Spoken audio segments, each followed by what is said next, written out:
자, 이제 첫 번째로 그 경비행기 중에서 가장 유명한 비행기라고 할 수 있는 세스나 C172 비행기 칵핏에 들어와 봤습니다. 보시면은 큰 LCD 두 개가 있는데 요거로 이제 비행기의 자세라든지 속도라든지 고도 같은 것도 파악할 수 있고 비행기의 위치도 파악할 수 있습니다. 요 앞에 핸들 두 개가 있는데 요걸로 비행기를 조종하게 되고요. 스로틀 레버, 비행기로 치면 악셀레이터를 밟는 거랑 똑같다고 생각하시면 될 것 같아요. 자, 그래서 지금 저희는 김포공항 활주로 위에 있고 저희 잠깐 짧게 한 바퀴 돌면서 체험해보는 식으로 비행을 한번 해볼게요. 자, 테이크업 해볼게요.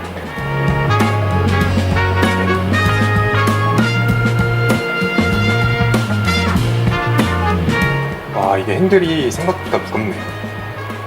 저 밑으로는 아라뱃길인 것 같아요.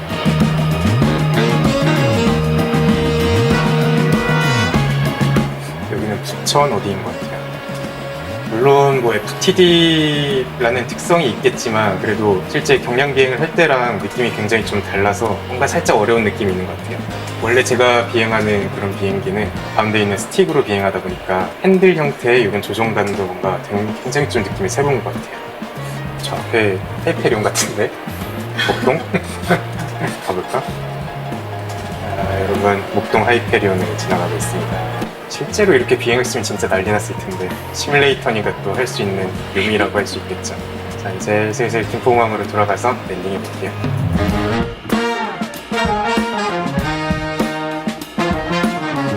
FTD가 조금 더 네. 예민한 건 있습니다. 아, 실제 더 예민한가요? 네, 실제 비행보다는. 네. 그래서 조금 더 어려워요. 실제 하는 그러네요, 것보다는. 네. 어찌저찌 갖다 데려가고 있긴 한데. 안 되면 뒤에서 멈추겠습니다. 네.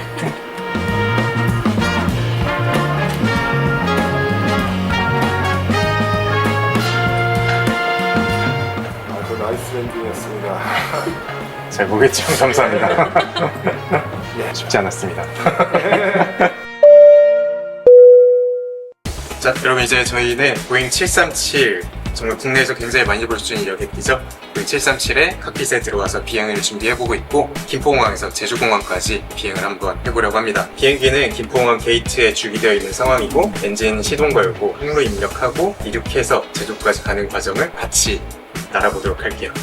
조종실에 대해서 짧게 설명을 드리면 굉장히 많은 스위치들이 있는 이 천장 부분은 오버헤드 패널, 여기에서는 항공기 시스템 관련된 부분, 예를 들면 연료라든지 전력이라든지 유압이라든지 에어컨 같은 그런 비행기 시스템적인 부분을 이 패널에서 전체적으로 조정을 하게 됩니다. 그리고 정면에 있는 이 패널은 모드 컨트롤 패널, MCP라고 하는 패널인데요. 여기서는 비행기의 자동 조종 장치 모드를 관리하게 됩니다. 뭐 예를 들면 비행기 고도를 1000피트에서 12000피트로 올리고 싶다. 그러면 이 고도를 이렇게 12000피트로 세팅해주면 되는 그런 구조예요. 그리고 정면에 보면은 디스플레이가 많이 있는데 왼쪽부터 보면 왼쪽은 프라이머리 플라이트 디스플레이라고 해서 비행기의 속도라든지 자세라든지 고도 같은 비행의 가장 중요한 정보들을 담는 그런 디스플레이고요. 오른쪽에 있는 디스플레이는 ND, 내비게이션 디스플레이라고 해서 비행기의 위치라든지 비행기의 방위각 같은 헌법적인 그런 정보를 담는 디스플레이입니다. 중앙에 있는 디스플레이는 엔진 파워라든지 브레이크 온도라든지 유압이라든지 비행기의 그런 시스템적인 부분의 정보를 알려주는 그런 디스플레이고요. 중앙에는 이렇게 핸들, 큼지막한 핸들이 두 개가 있어요. 각자 기장과 부기장이 조종하는 그런 비행 핸들, 요크라고 하는데 이 핸들로 비행기를 조종하게 됩니다. 핸들을 왼쪽으로 돌리면 비행기가 왼쪽으로 가고 오른쪽으로 돌리면 비행기 오른쪽으로 가고 당기면 올라가고 밀면 내려가는 식이에요. 그리고 가운데 있는 요 큼지막한 물건은 스로틀 레버인데 요 레버를 밀면 비행기 엔진이 올라가게 돼요. 그리고 왼쪽에 있는 건 스피드 브레이크. 우리가 비행기 타서 착륙할 때쯤 되면 날개에서 뭔가 이렇게 판 같은 게 찡 올라오는 걸 보신 적 있으실 거예요. 그게 브레이크인데 그 스피드 브레이크를 당기면 이 날개에서 판 같은 게 찡 올라오면서 공기의 저항을 발생시킴으로써 속도를 줄이는 역할입니다. 오른쪽에 있는 건 플랩 레버인데 날개 뒤편에서 뭔가 이렇게 찡 내려오는 걸 보신 적이 있으실 거예요. 이게 플랩, 고양력 장치라는 장치인데 그 플랩을 조절하는 장치입니다. 무전기 주파수라든지 그런 것들은 이쪽에서 관리를 하게 되고 기내 방송 같은 경우에도 여기에서 PA로 마이크를 선택하고 기장이 이제 마이크 말을 하려면 객실에 기내 방송이 전달되는 그런 구조라고 생각하시면 될 것 같아요. 제주도까지 항로를 입력해볼게요. 항로는 여기에 있는 FMC, 플라이트 매니지먼트 컴퓨터라는 장치로 입력을 하게 됩니다. 계산기가 생겼는데 크기는 작지만 이거를 통해서 항로도 입력하고 속도도 계산하고 비행에 있어도 크기는 작지만 굉장히 중요한 장치입니다.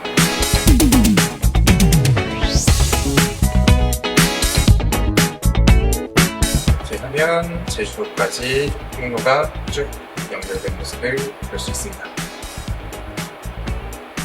네, 이렇게 하면 얼추 항로 입력도 끝났고 비행 준비도 대충 완료된 상태예요. 자, 그러면은 이제 게이트에서 바로 시동 걸고 이륙해 보도록 할게요. 먼저 연료 펌프를 켜주고 부각 켜주고 충돌 방지등. 요즘에 비행기 보면은 빨간불로 깜빡 거리는 거 보신 적 있으실 거예요. 이게 그 충돌 방지등입니다. 엔진이 돌아가기 전에 켜기 시작해서 비행기가 움직이는 동안에는 항상 켜져 있는 불빛이에요. 엔진 시동을 걸기 전에는 먼저 팩스라는 걸 꺼줘야 되는데 비행기가 엔진을 걸려면 엔진에 충분한 공기압을 넣어줘야 돼요. 그러기 위해서는 객실로 흘러가던 공기를 엔진으로 돌려줘야 되는데 게이트에서 비행기가 출발할 때 갑자기 에어컨 소리가 확 조용해진 걸 느끼신 적이 있으실 텐데 그게 바로 엔진 시동을 걸기 위해서 객실로 들어가던 공기를 엔진으로 돌려주는 거라고 보시면 됩니다. 이제 오른쪽 엔진부터 시동을 걸어볼게요. 스타팅 엔진 넘버 2. 엔진이 서서히 돌아가고 있고 아이들 스스로 돌고 있던 엔진에 연료를 뿜어줌으로써 점화가 된 상태. EGT 엔진의 배기가스 온도가 점점 올라가고 있는 걸 디스플레이에서 확인할 수 있습니다. 스타팅 넘버 1. 아이들. 자, 그러면 이제 우리는 보조동력 장치에서 전력을 공급받고 있었는데 그걸 엔진으로 돌려줄게요.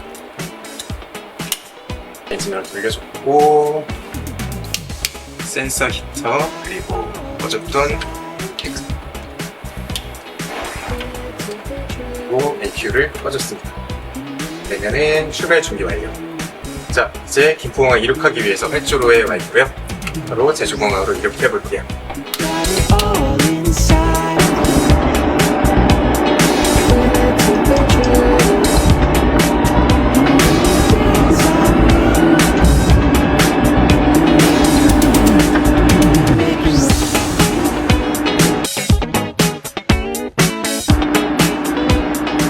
바지를 클라임 기어. 이제 착륙 바퀴를 올려줬어요.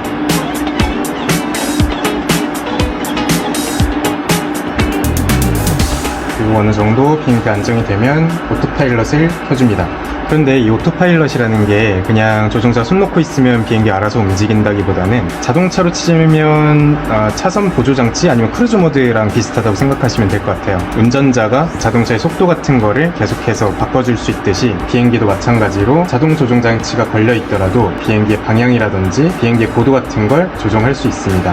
예를 들면 제가 지금 150도 정도 방위각으로 날고 있는데 관제탑 지시로 오른쪽으로 200도 정도로 선회하라는 지시가 들어왔어요. 그러면 자동 조종 장치 모드를 헤딩 모드로 바꿔주고 내 방위각을 200도로 맞춰주면 비행기가 200도 방향으로 선회하게 되는 거죠. 마찬가지로 고도도 1000피트로 올라가라는 지시가 들어왔어요. 그러면 고도를 1000피트로 바꿔주고 고도 모드를 바꿔주면 비행기가 알아서 상승을 하게 됩니다.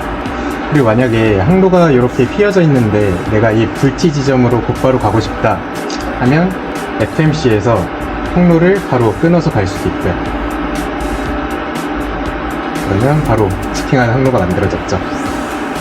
그래서 자동 조종 장치가 걸려 있더라도 조종사가 끊임없이 오퍼레이션을 해야 된다고 생각하면 될 것 같습니다. 자, 그리고 1000피트가 넘으면 랜딩 라이트를 꺼주고 승객분들 돌아다닐 수 있게 좌석 벨트도 꺼줍니다. 그 비행기에서 가장 듣기 설레는 소리, 띵 하는 그런 좌석 벨트 소리가 여기서 컨트롤하는 거예요.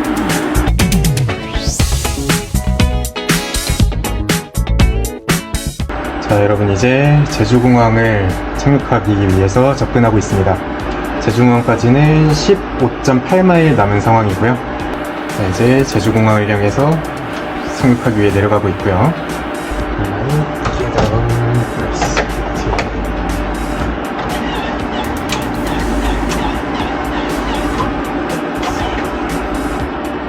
1000ft 정도에서는 오토파일럿 풀고 수동으로 한번 내려가 볼게요. 잘 내릴 수 있을지 모르겠지만 매뉴얼 플라이트.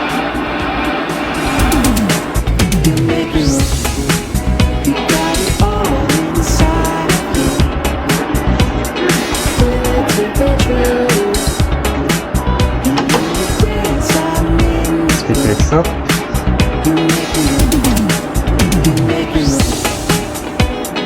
승객분들 척추 괜찮을지 모르겠지만 어쨌든 제주도에 무사히 도착했습니다. 파킹 브레이크 세트, 셧다운 1, 2, 패슨벨트 오프. 이제 손님들은 객실에서 일어나실 수 있어요. 자, 이렇게 김포에서 제주까지의 짧은 비행이 마무리가 됐습니다. 이어서 에어버스도 한번 날아보도록 할게요. 네, 이어서 에어버스를 한번 이어서 타볼게요. 조종실의 레이아웃은 아까 737과 비슷하게 위에서는 비행기 시스템 같은 거를 조정을 하게 되고, 여기에서는 비행기 자동 조종 장치 모드를 관리하게 되고, 여기에도 디스플레이들, PFD, 그리고 내비게이션 디스플레이, 그리고 엔진이라든지 시스템 같은 게 표시되는 디스플레이들이 있고요. 다만 보잉과의 가장 큰 차이점은 아까 737 같은 경우는 여기에 큰 핸들이 하나가 있었는데 에어버스 같은 경우는 여기가 텅 비어 있어요. 대신에 여기 스틱이 있죠. 그래서 에어버스는 이 스틱으로 비행기를 조종합니다. 스틱으로 왼쪽, 오른쪽, 위, 아래. 그러면 이 텅 빈 공간을 어떻게 활용하냐면 테이블로 활용할 수가 있어요. 그래서 여기서 서류 작업 같은 걸 한다든지 아니면 기내식 같은 것도 드신다든지 하는 식으로 조종사의 편의성이 증대된 모습을 보실 수가 있습니다. 비행에 필요한 컴퓨터들이 스로틀 레버 있고요.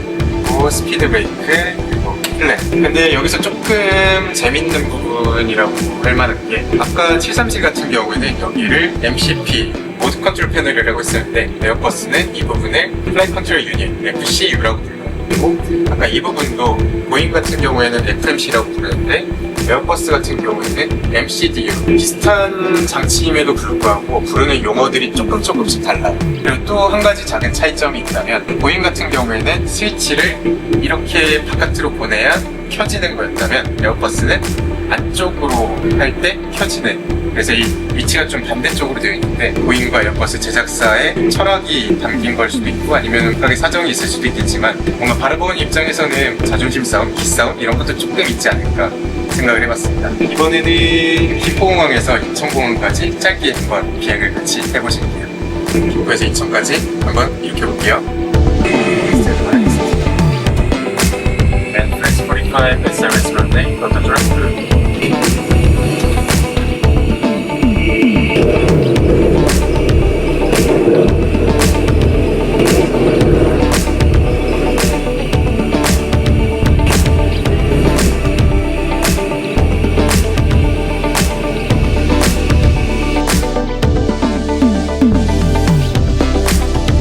보잉과 에어버스의 가장 큰 차이점을 할 수 있는 게 플라이바이와이어 시스템이라는 걸 꼽을 수 있을 것 같아요. 플라이바이와이어 시스템이라는 건 비행기의 조종에 컴퓨터가 개입되는 시스템. 우리가 자전거 탈 때 앞으로 쭉 나갈 때도 핸들을 미세하게 계속 조종을 해줘야 안 넘어지잖아요. 비행기도 특정한 자세를 유지하려면 계속해서 조종사가 자세를 계속 유지해준다든지 책임도 만져준다든지 하는 식으로 끊임없이 조종사의 자세를 유지를 시켜줘야 되는데 에어버스 같은 경우에는 만약에 내가 요 정도 피치에 요 정도 뱅크를 유지하고 싶다 하면은 조종사가 이렇게 펌퍼만 놓으면 손을 떼고 있어도 비행기가 알아서 이 자세를 유지를 해줘요. 미세한 수정 조작이 끊임없이 들어가고 있습니다. 조종사 편의성을 굉장히 증대시켜주는 그런 장치라고 할 수 있겠죠. 근데 뭔가 이렇게만 설명드리다 보면은 에어버스는 굉장히 세련되고 보잉은 굉장히 투박하다 이렇게 생각하실 수도 있는데 이게 사실 뭐가 좋고 뭐가 나쁘다 이런 차이라기보다는 각 제작사의 비행기를 만든 철학이 담긴 그런 차이라고 볼 수 있을 것 같아요. 보잉 같은 경우에는 에어버스에 비해서 상대적으로 조종사에게 더 많은 자율성을 부여합니다.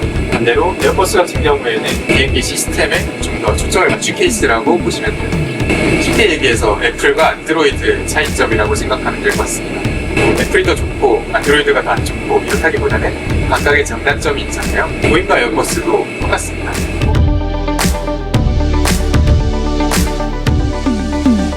위치는 인천공항에서 13마일 정도 떨어진 위치이고요. 말하랴 비행하랴 굉장히 정신없긴 한데 지도직으로 인천공항에 가까워지고 있습니다.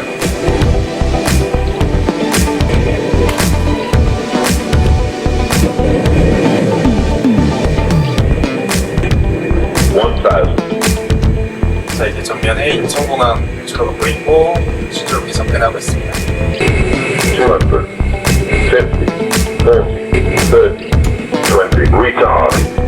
5, Reverse 3.